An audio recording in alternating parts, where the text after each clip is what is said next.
To listen ad-free, visit zinspod.co/subscribe.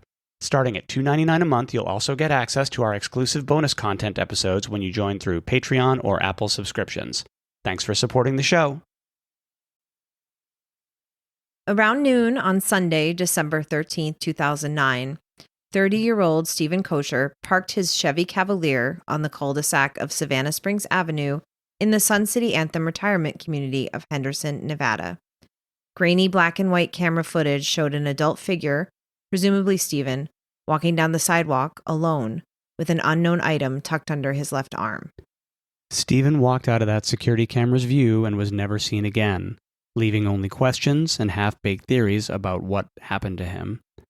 He never returned to his car, and he never made it home for Christmas.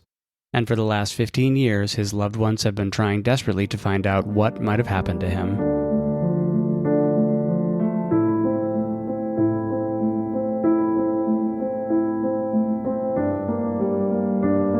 Hi, and welcome to Sins and Survivors, a Las Vegas true crime podcast where we focus on cases that deal with domestic violence, as well as missing persons and unsolved cases. I'm your host, Sean, and with me, as always, is the one and only John. I am the only John in the room. This week, we are sharing a missing persons case from Henderson, Nevada. This coming December 2024 will mark 15 years since Steven Koecher was last seen. His family and loved ones deserve answers. We're hoping that our coverage can bring renewed interest and attention to his case and hopefully generate some new leads. Since we focus on true crime in and around Las Vegas, and we happen to live in Henderson, about a half mile from at least one of the locations we'll talk about, I think we can also help clear up some outstanding questions about Steven's disappearance for anyone that knows the details of the case but isn't that familiar with the Las Vegas Valley beyond the Strip.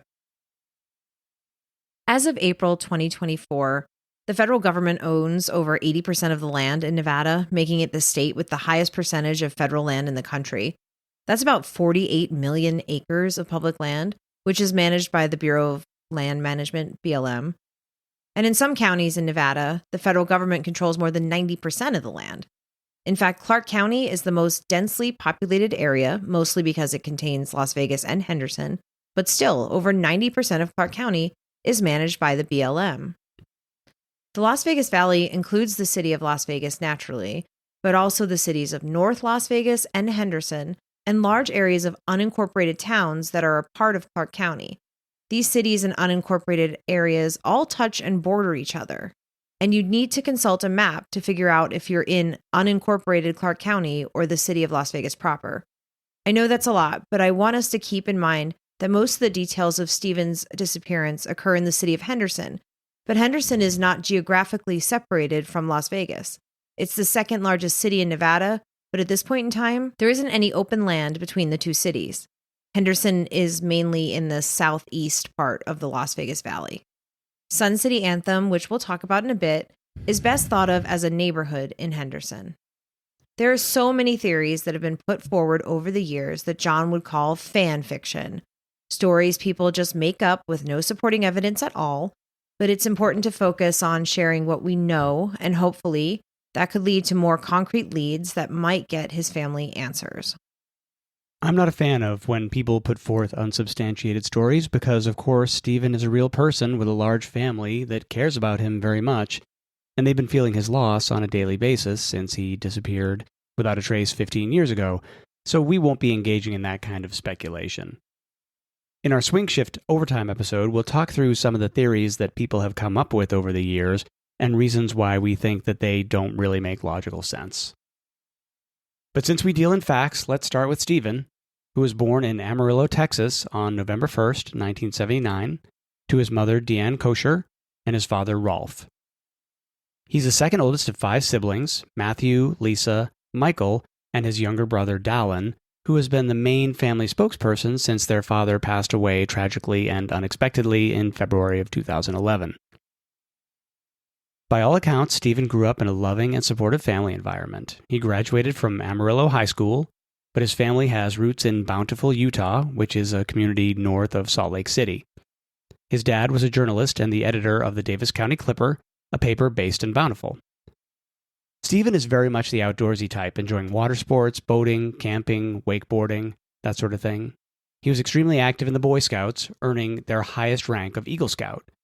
He also was learning to play the guitar, and he loved to sing. His life was very much focused on service to others and the community, which is quite common for members of the Church of Jesus Christ of Latter-day Saints. He was a mentor for Big Brothers Big Sisters and coached youth sports. As you mentioned, Stephen and his family are members of the Church of Jesus Christ of Latter-day Saints, who are commonly referred to as Mormons, although apparently it's more accurate to say Latter-day Saints or members of the LDS Church. After graduation, Stephen went on his mission to Brazil, like his father did before him, and in preparation for that mission, he learned to speak Portuguese. When he returned to the United States, Stephen went to Ricks College in Rexburg, Idaho, which is now Brigham Young University, Idaho, and earned his associate's degree, then transferred to the University of Utah, where he earned a bachelor's in communications in 2005. While he was at the University of Utah, he interned at the Utah governor's office, where he worked in public relations with the governor's press secretary. Then, after college, he got a job as a freelance writer for the Davis County Clipper, following in his father's footsteps. It's been reported that he chose to write articles under the name Steve Thel, his middle name, to avoid association with his father. He obviously had a knack for it because he won second place in the 2006 Utah Press Association Annual Awards Contest for Best Feature Article. Stephen said he didn't like the hours at the Davis County Clipper, so he moved on to work at the Salt Lake City Tribune, where he worked for about 18 months. Then, in October 2008, he started a marketing job at a software company called Matchbin. According to the Koechers, Stephen really disliked the temperature inversions in Salt Lake City. It wasn't something that I knew much about, but it's when, due to geography and climate, warmer air kind of parks itself over colder air and results in pollution and smog being trapped near the ground. And it's a particular problem in wintertime, and it honestly sounds pretty awful. In the winter of 2008, Stephen decided that he had had enough, and in April of 2009, he decided to move to St. George, a city in southern Utah, about 4 hours south of Salt Lake City, and a 2-hour drive from Las Vegas. He was able to continue to work for Matchbin after he moved. I looked up the weather in 2008, and from about December 13th through the week of Christmas, it snowed nearly every day in Salt Lake, and the temperatures barely got above freezing for those last 2 weeks of December. On Christmas, there was a blizzard that dumped more than 8 inches of snow on Bountiful. Salt Lake also has lake effect snow, which I know you're familiar with. Yes, I went to school in Rochester, New York, which is no stranger to lake effect snow. It's so bad there, in fact, and I know you know this, but for anyone who hasn't had the delightful experience of living through an upstate New York winter, my school has tunnels that connect the academic buildings together. So what you do is you make a run for the nearest building that has an entry point into the tunnel system, and then travel underground in these weird kind of claustrophobic steamy tunnels all day, and then make a beeline back to your dorm after your classes were over. It was a very strange way to spend 4 years of my life. The snow there was just unrelenting. We live in the desert, so I understand where Stephen is coming from with his views on cold and gray winter weather. As we said, Stephen moved to St. George in April of 2009. He rented a house and had a roommate named Jordan Zirkle. These two couldn't have been more different. Of course, Stephen was extremely involved in his church, and due to his religious beliefs, he abstained from alcohol and caffeine, whereas Jordan drank beer, smoked weed, and did not attend church with Stephen. Despite that, though, there is no reporting indicating that their relationship was anything other than amicable. YouTuber Aaron Stoner did a great interview with Jordan in 2021 in order to understand his relationship with Stephen a little better. He didn't have anything at all negative to say about Stephen, and even mentioned that he hung out with Stephen to play softball sometimes. It sounds like it was a pretty typical adult roommate relationship. One of my favorite quotes from the interview is Jordan saying, "We didn't have a lot in common. He's Mormon. I'm from Chicago." One of the interesting things that was happening with Stephen and Jordan too, really, was their living situation. They lived in St. George, as we mentioned, and their landlord's name was Brett Bishop. According to that same interview with Stephen's roommate Jordan, there were some pretty weird things going on with Brett. And things that stuck out to him included, when he moved in, he saw a ton of guns in the home. Brett allegedly was always carrying around a toiletry bag full of prescription pills. And Brett claimed that the house they rented was a vacation home and he was rarely there, but that wasn't true at all. He was there all the time and he would come by the house at strange times and would drop by at 2 a.m. In August of 2009, Brett was arrested for the possession of a stolen 2005 Porsche Cayenne, definitely one of the ugliest cars you'll ever see, possession of narcotics, and possession of firearms. That last charge was later dropped because officers had assumed he was a convicted felon, but according to court records, he was actually not. All of this did not sit well with Jordan at all, who ended up moving out in the middle of the night sometime in the fall of 2009 because he was so uncomfortable with Brett and his weird behavior. But back to Steven. Like many people at this time, in May of 2009, Matchbin told Steven that it wasn't working out and he was laid off. It's not a great time to be out of work. We've talked about the economic meltdown of 2008, which led to the Great Recession before, and we've mentioned that the Las Vegas area was the hardest hit area in the country by the recession and the slowest to recover. The whole country, and really the world, was affected. And in Utah, the unemployment rate hit a 10-year high of 7.9% in December of 2009. Steven was able to find a part-time job with Travis's Window and Blind Cleaning, a family-owned business that still serves Washington and St. George, while he continued to look for full-time work. Steven was having some issues making rent and was about 3 months behind in payments. He owed $1,500. His landlord, Brett Bishop, actually called Steven's father, Rolf, to talk about the rent Steven owed. This, to me, is extremely odd, since Steven was 30 years old and an adult. When Rolf reached out to Steven to talk about the rent, Steven was frustrated and probably embarrassed and annoyed. He did not accept help from his dad and told him he was okay. So here's where the story gets a little strange. Starting on December 10th, 2009, Steven began going on some very odd and hard-to-explain road trips across Utah, Nevada, and Arizona. Just for clarity, Utah is Mountain Time, Nevada is Pacific Time, and Arizona is Mountain Time, but mostly doesn't observe Daylight Saving Time. Very confusing. In the descriptions, I'll just mention the location and the time, and you can assume that it's the local time for whatever location I'm talking about. So on December 10th, Steven departed St. George, Utah around 2:15 a.m. and drove north to Salt Lake City, arriving sometime around 6:45 a.m. based on a gas receipt. Then he drove to West Wendover, Nevada, arriving around 8:45 a.m., remember that's Pacific time now, where he purchased gas again.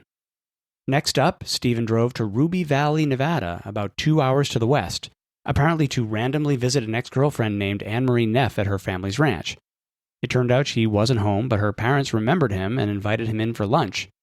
Their visit lasted about 2 hours. He arrived at 11 a.m. and left around 1 p.m.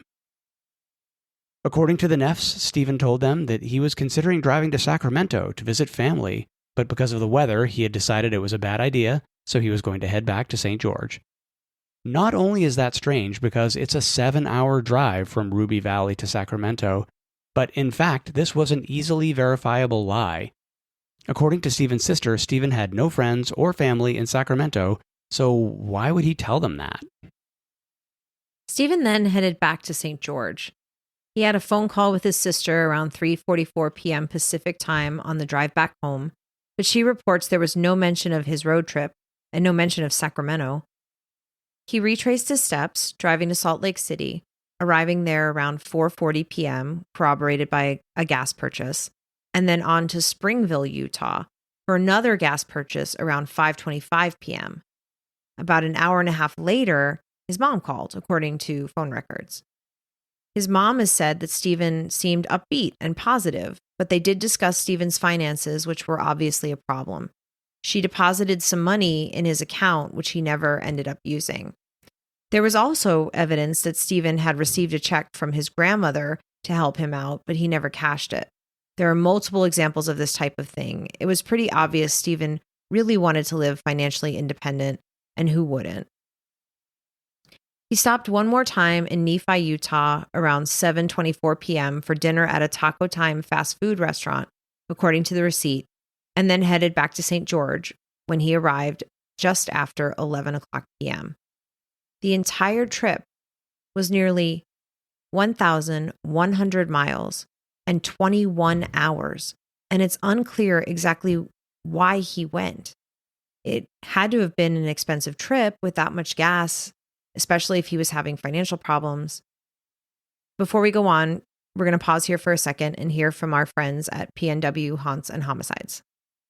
Hey, creepy people! This is PNW Haunts and Homicides. I'm Caitlin. And I'm Cassie. Together, we explore stories of the paranormal and true crime throughout the Pacific Northwest. For each episode, we do a tarot reading to help us gain some insight on the topic as we share the facts of the case and our interpretations. You can find our episodes featuring true stories from infamous cases such as the misdeeds of Boeing, as well as lesser-known true crime cases like the murders in Tunnel 13. As well as our spooky stories from Pike Place and Ravens Manor on Apple Podcasts, Spotify, and anywhere else you'd like to listen. Have a creepy-ass day. And now back to Steven. That first road trip was a little odd, but both his sister and his mother didn't report anything out of the ordinary. His landlord, Brett, lived in Orem, which is right along his path that day, so there's some reasonable speculation that he might have had some contact with him, but there isn't really any proof of that. The next day, he spent in St. George passing out flyers for the window and blind washing company. And while he was out that day, we have another example of him just being a truly nice and caring guy. He happened upon two young girls who had gotten locked out of their house. After helping them search for a missing key, he offered to call their mom to let her know what had happened and then help them get to a neighbor's house where they could go inside and get warm. There really are multiple examples of his pattern of helping and being of service to others. He also spoke to the bishop in his ward, which is essentially the local church congregation, who reported that he had a good conversation with Steven, and they talked about the bishop having some good leads on work for him in the upcoming year. Again, nothing out of the ordinary that raised any red flags. The next day, though, December 12th, he was back on the road for another road trip. This time to the south. He drove to Overton, Nevada, which is about an hour and 15 minutes south of St. George, about halfway to Las Vegas from St. George. It's a very small town where the only thing of note that we could think of is the Moapa Valley Corn Maze, which runs through October and November these days. After that, he headed back north, buying gas in Mesquite, Nevada, around 4:04 p.m., then arriving back home in St. George around 7:58. We know that because he went to a Kmart and bought some presents for his brother's family, including a bib for the baby and some Christmas ornaments. That suggests he was fully intending to be home with his family for Christmas. Steven's car was seen out in front of his house at 10 p.m., but of course there's a 2-hour gap where his whereabouts are unknown, and that same neighbor who saw the car said that his car was gone by 10:30 p.m. And again, it's unclear where he was, and maybe he came home after that night, and the neighbor just didn't see or notice his car. We just don't know. On December 13th at 7:52 a.m., a leader in his church named Greg Webb called Steven. Greg was driving home from Las Vegas, and he was afraid that he'd miss the church service he was supposed to lead. He was calling Steven to ask if he could cover. Steven told him that he was in Las Vegas, but he could head back if needed. But Webb said it wasn't necessary. Interestingly, according to Webb, there was no discussion like, hey, you're in Vegas, I'm in Vegas too, why are you here? When he was interviewed, Webb said that in retrospect, he wishes that he'd asked Steven what he was doing in Vegas.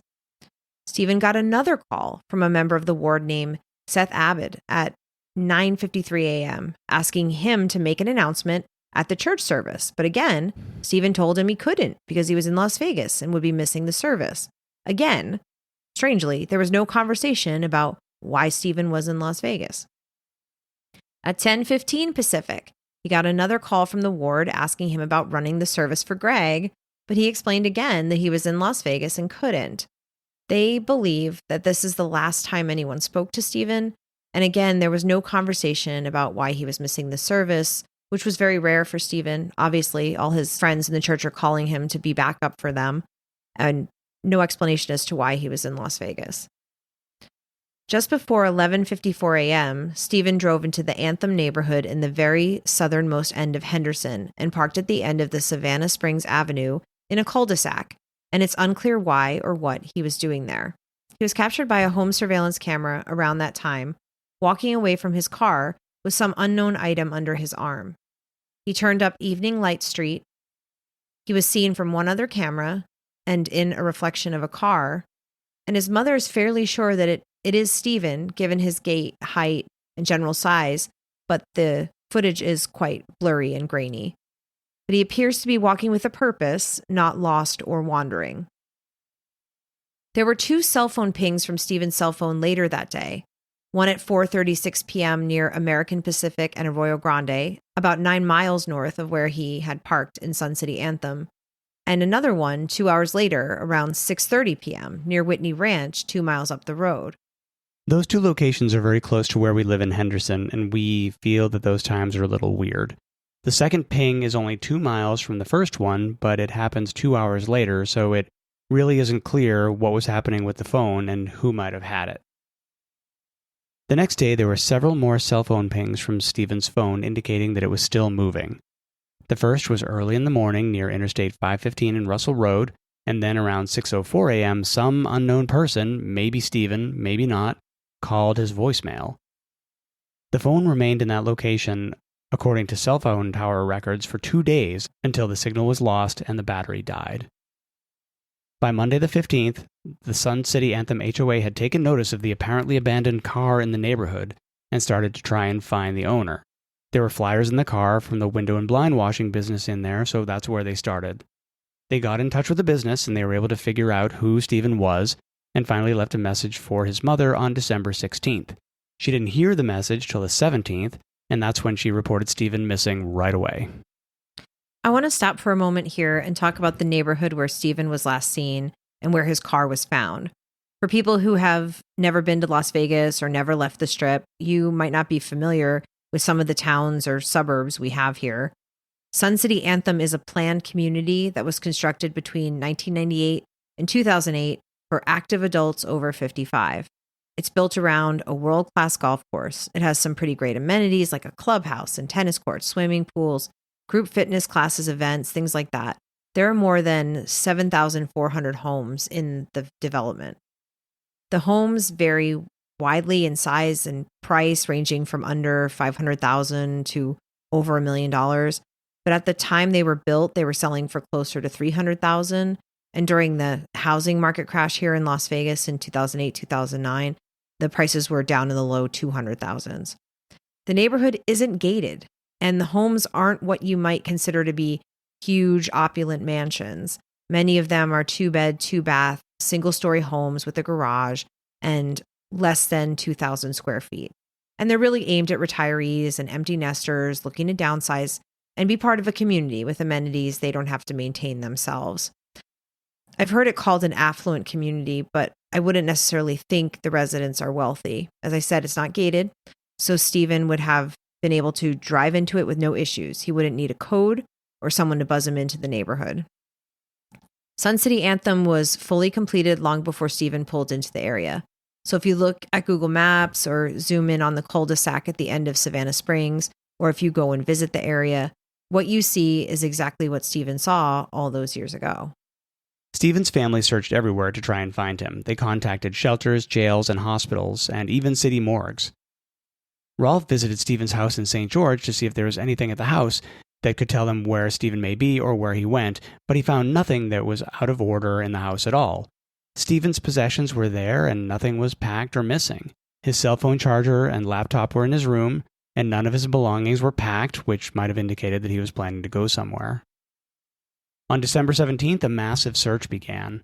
Officers and the family searched in Henderson, St. George, and Mesquite, searching in the desert areas and the nearby golf course, and also going door to door in Sun City Anthem asking if anyone had seen Steven. There was no sign of him, and no neighbors said they had seen him in the neighborhood on the day of his disappearance, but the police did secure the surveillance footage we mentioned. This is weird that no one saw him on that day because he was definitely there based on the surveillance footage. The family even hired a private investigator to help them in their search, which continued right up until Christmas. Steven's mom, Deanne, has said that it really sunk in with her that he was missing once December 23rd had come and gone. Steven had said he'd be home to spend the holidays with the family, and they had all been holding out hope that he would come home as he'd promised. On December 30th, another 4-day search began with more volunteers, dogs, helicopters, and ATVs. Despite all of this effort, the search did not turn up anything. There were some frustrating elements of the investigation. For example, when Steven's car was found, the police did not process it as a crime scene. At that time, the car was just believed to be abandoned. There was no reason to suspect a crime had been committed, so that means that the car was never fingerprinted or processed formally. It's worth mentioning that the car worked and it had gas in it. Steven's family did have a drug-sniffing dog inspect the car, and there was no sign that drugs had been in the car. Inside, they had found flyers for the window washing company, like we mentioned, snacks, the Christmas gifts that he bought at Kmart, his shaving kit, various receipts, and a pillow and blanket. Steven's loved ones dug into the details of his life, hoping to find any clues. Steven's brother went through Steven's email and laptop, looking for any signs or hints as to why Steven was in Henderson or where he could be now. There was nothing in his email or browser history that provided any leads or answers. Steven would use library computers often to access the internet. Computers at the library were searched as well, and nothing unusual was uncovered. Police even investigated what he had checked out of the library, which included a biography of basketball player Pete Maravich, a book about early settlers in southern Utah, and a DVD of The Lord of the Rings. They even decided to read Steven's personal diary. He wrote about some of his concerns, but he didn't seem despondent or overly frustrated. He was worried about being out of work and expressed that he was eager to find a wife and start a family. Rolfe told reporters, "If there's a dark side, we haven't found it yet. We can't find anything that leads to why he would disappear." In February of 2010, Steven's family worked with Anderson Dairy, a Vegas-based dairy, to put Steven's photo on milk cartons. The dairy hadn't put missing photos on milk cartons in years, but they agreed to do so for the family. They held a press conference with the mayor of Henderson asking the community to come forward with tips. They announced a $10,000 reward and the kickoff of what they were calling a week of vigilance. Deanne said, "We'd like to have everyone who's aware of this keep their eyes out for us, and we'd be thrilled to death if someone would take that $10,000 because we found our son."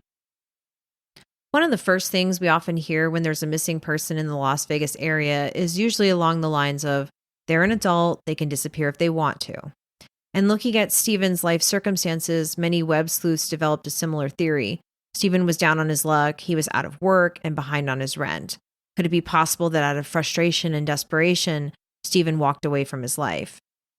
During the course of the investigation, Steven's family and other investigators discovered several things that show that wasn't a very likely scenario.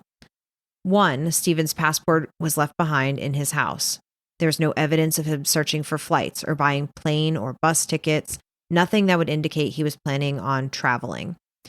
He didn't make any large withdrawals of cash or have any transactions on his credit cards to raise any red flags. He didn't have any unusual emails, call history, and there was nothing unusual in his internet search history either. The only items his family could tell were missing from his things were his cell phone, his wallet, and his keys. As we mentioned, his cell phone charger was left behind in St. George along with his laptop. He had recently gone grocery shopping and there was a loaf of bread and a large jar of peanut butter at his place. He also had bought those Christmas gifts for his nieces and nephews. Both of these purchases seemed to indicate that Steven had every intention of returning home and celebrating the holidays with his family. A frozen pizza was found in the car. It had likely defrosted by the time it was discovered, but it makes me think that it's pretty likely that when Steven walked away from his car in Sun City Anthem that afternoon, he was planning on coming back. Many of these same facts also point away from the idea that Steven died by suicide. One of the related unsubstantiated theories about what happened to Steven was that he just walked into the desert, either intentionally to end his life or perhaps he just got lost and wandered away. We find that one to be quite a stretch, that someone would just walk off into the desert as a means to end their life. This is especially odd given that it was December in Henderson, meaning that the temperature was probably between the mid-40s and the mid-50s. Secondly, Steven wasn't really near the desert in the way you might imagine it.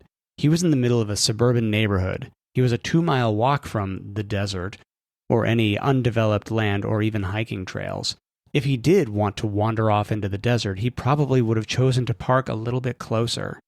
There's a lot of Vegas-related lore and myths attached to Steven's disappearance, and while they may be well-intentioned, they aren't practical. For example, people have asked if anyone has checked surveillance videos from casinos. Well, it turns out there are more than 60 casinos on the Strip alone, with smaller casinos located all over the valley. Without any leads to say he was in one particular casino that week, it would be impossible to review all of the footage that existed to determine whether he was there or not. Many of the theories we read were similar to the speculation that surrounds the disappearance of Maura Murray, with people making accusations and assumptions about Steven, his motives, and his personal life, as armchair detectives have with Maura and her family. We don't want to give any of those wildly speculative theories any oxygen whatsoever. Regardless of what made-for-TV movie scenario people want to draft in their heads, we need to focus on finding Steven so his family can have answers. I agree with you 100%, but I think there's one other debunked theory in this case that I want to mention briefly. A week before Steven went missing, Susan Powell went missing. For those of you who aren't familiar with Susan Powell, her husband Joshua reported her missing on December 6, 2009. Susan was 28 years old and lived in Utah with Joshua and their 2 young sons. Joshua was always a person of interest in Susan's disappearance. But during the investigation, Joshua's father put forth the theory that Steven Koecher and Susan knew each other and that the two had run away together, possibly to Brazil. Both Steven and Susan were members of the Church of Latter-day Saints, and both had lived in the same town several years ago. She was 28, he was 30. As John described earlier, Steven had traveled up to the Salt Lake City area on December 10th. On those facts, it would seem plausible that maybe they did know each other. But there's one issue with this theory. There's no evidence that the two of them had ever even met, let alone carried on an affair. They didn't know each other. As Rolf told Deseret News in 2010, everything they say is not founded in truth or reality. It's just scenarios. Their assertions have opened up wounds that were healing.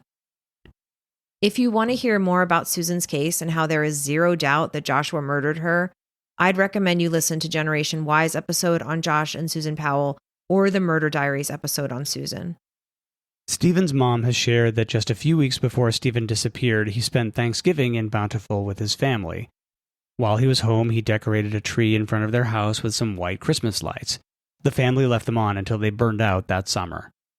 They repeated the tradition of putting the lights on the tree and leaving them lit, and in 2011, the AP reported that Deanne had once again decorated the tree and lit it in Steven's honor. The family encouraged others to do something similar in honor of Steven. Sadly, in February of 2011, Steven's father Rolf passed away after a sudden and brief illness. His death was another indication to the family that Steven wasn't voluntarily missing. They strongly believe that Rolf's death would have brought Steven home again. This December will mark 15 years since Steven vanished. Steven Koecher was 30 years old when he was last seen in 2009. Today he would be 45 years old. He has blonde or strawberry blonde hair, blue eyes, is 5'11" and 180 pounds. He also has a unique birthmark on his abdomen. If you have any information that can help Steven's family locate him, please call Henderson Police Department at 702-267-4750, or you can remain anonymous by calling Crime Stoppers at 702-385-5555. As we said, we don't need more theories. We need leads. We urge anyone with information to come forward. Please also be sure you are following us on social media so you can share Steven's photos. You never know. Someone you know might have information that can finally bring answers to Steven's family. Thank you as always for listening, and remember, what happens here happens everywhere.